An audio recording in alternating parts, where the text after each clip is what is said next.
Notre seconde pro nous présentera ses réactions au livre et à son propos, Raconter la vie jusqu'à la mort. Il s'agit de Mme Francine Bellil, qui a été professeure au département des arts et lettres, directrice de la revue de sémiotique Proté et vice-recteur à l'enseignement et à la recherche. Et elle est toujours, de façon irréductible, une critique avisée et une praticienne de la psychanalyse. Madame Bellil.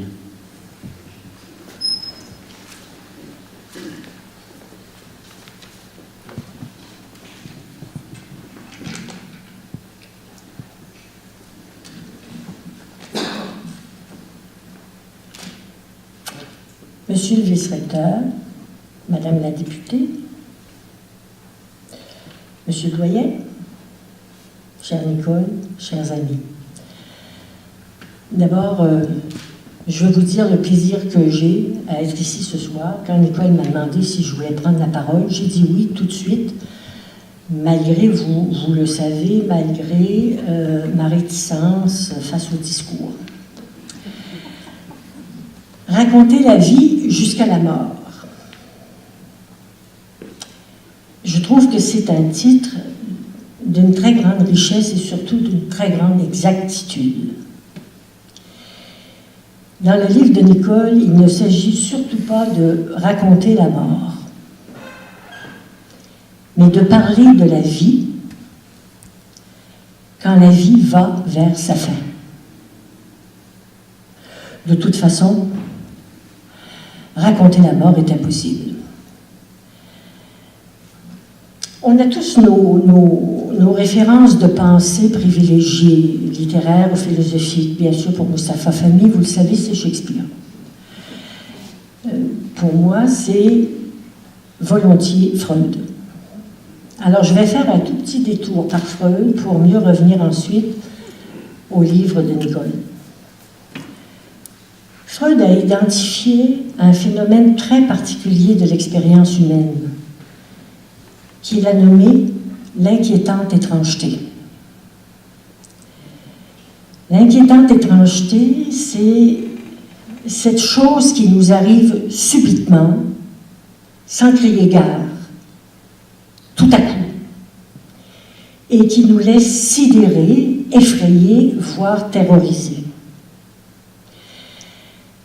Quelque chose qui nous est pourtant intimement lié, qu'on connaît, qui nous concerne au plus haut point, qui nous est familier en quelque sorte, qui ne devrait donc pas nous surprendre.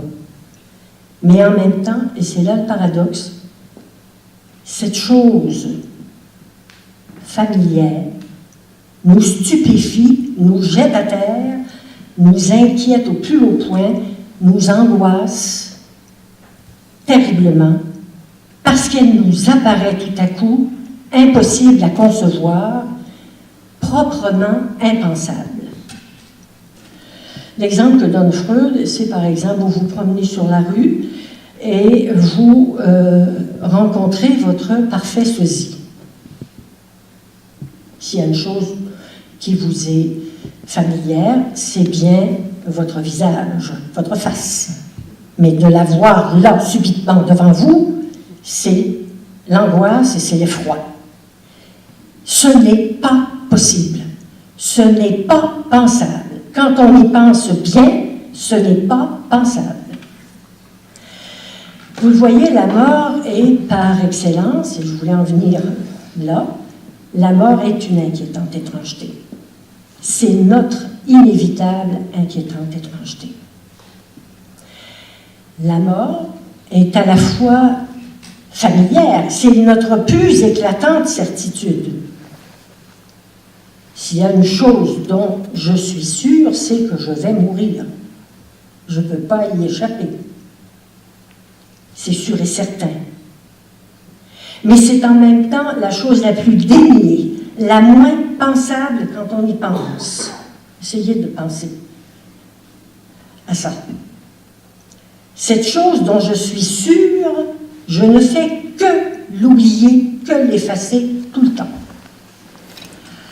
La mort est donc inéluctable, mais elle est impensable pour soi. Elle est sentie comme pas possible. Alors comment, je reviens au livre de Nicole, alors comment écrire sur la mort? Comment évoquer la mort? C'est possible d'évoquer, d'illustrer, comme disait Mustapha, mais ce n'est pas possible de dire la mort. Comment dire ce qui est impensable? Comment être juste de ton, crédible, à défaut d'être vrai? Comment peut-on, en racontant la vie jusqu'à la mort, être vraisemblable? Je pense que c'est en adoptant la seule attitude possible, celle que Nicole Bouchard a choisie tout naturellement, à moins qu'elle ait pensé à l'inquiétante étrangeté, ce qui serait... Bon, elle n'y a pas pensé, mais elle a fait comme si. En adoptant donc la seule attitude possible, c'est-à-dire en racontant la vie, et pas la mort, en racontant la vie jusqu'à la mort, en disant les choses de la mort du seul point de vue possible pour nous, du point de vue de la vie. Et dans ce livre, je vous le garantis, on est dans la vie et jusqu'à la fin. C'est un livre vivant. En faisant de la mort, Nicole fait de la mort l'ultime moment de la vie, le dernier morceau de l'existence, mais c'est de la vie encore. En optant pour cette focalisation narrative, Nicole évite d'emblée des pièges qui guettent toute écriture de la mort. J'ai essayé d'en identifier quelques-uns. D'abord, ce que j'appellerais le pathétique larmoyant. Le pathos, vous savez, quand on dit c'est peut-être pathos, ça. C'est-à-dire ce qui provoque inévitablement des larmes artificielles, des larmes de pacotille ou de crocodile, comme vous voulez. Un autre piège, c'est le dramatique explosif. C'est-à-dire quand la mort arrive comme l'aboutissement d'un suspense et comme une apothéose. Vous ne trouverez pas ça dans le livre de Nicole, Dieu merci.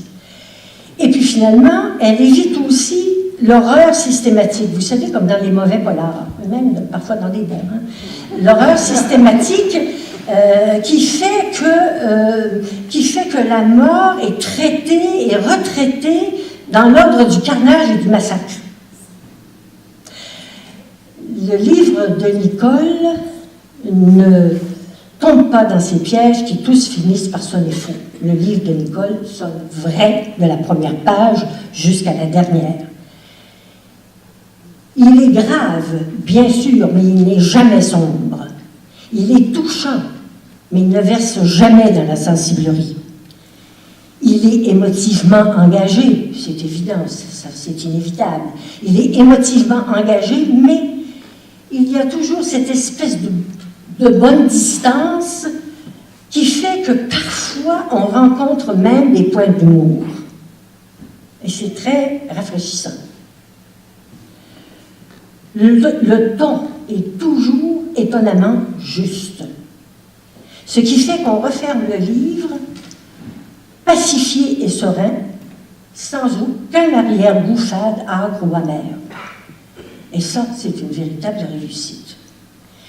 Comme j'ai eu avant vous le bonheur et le privilège de lire l'ouvrage de Nicole, j'ai choisi un passage que je vais vous résumer, un passage qui traduit fort bien l'atmosphère générale du livre. Ce que j'essaie de dire ici, que c'est un livre de vie. C'est dans un passage qui s'intitule « Je ne t'ai pas tenu la main ». C'est le récit de la vie finissante de la mère atteinte de la maladie d'Alzheimer. À l'infirmière qui veut consoler sa fille, qui est aussi la narratrice, de n'avoir pas été là au moment même de la mort, et qui lui dit, pour vraiment adoucir, pense-t-elle, la souffrance, elle lui dit « Ne soyez pas inquiète, j'étais là jusqu'à la fin, je lui ai tenu la main, elle n'est pas morte seule. » La fille, qui est aussi la narratrice, répond dans sa tête à la jeune infirmière. Et elle dit, « Ben oui, j'étais pas là. Pas besoin d'en remettre. Je me sens si coupable comme ça.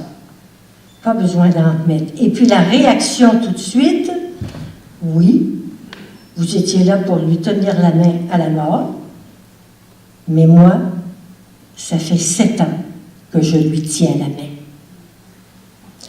Donc, c'est dans la vie qu'on accompagne vraiment celle ou celui qui va mourir, bien plus que dans la mort, dont de toute façon, on ne sait rien, et où de toute façon, on s'en va vraiment seul.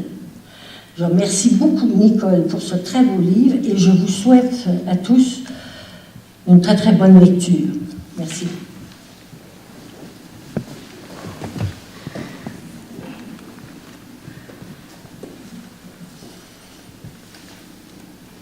Merci, Madame Bellil, pour vos propos toujours si intelligents. Madame Bouchard m'expliquait récemment à quel point elle a été touchée que vous ayez mis à son service vos qualités de littéraire et de psychanalyste pour faire des commentaires et suggestions. Elle savait que vous lui donneriez l'heure juste, aucune condescendance, juste du vrai, tel qu'on vous connaît. La mort est un sujet limite, frontière, il est facile de s'y perdre et de s'y noyer. Madame Bouchard vous remercie pour la main tendue et pour l'amitié.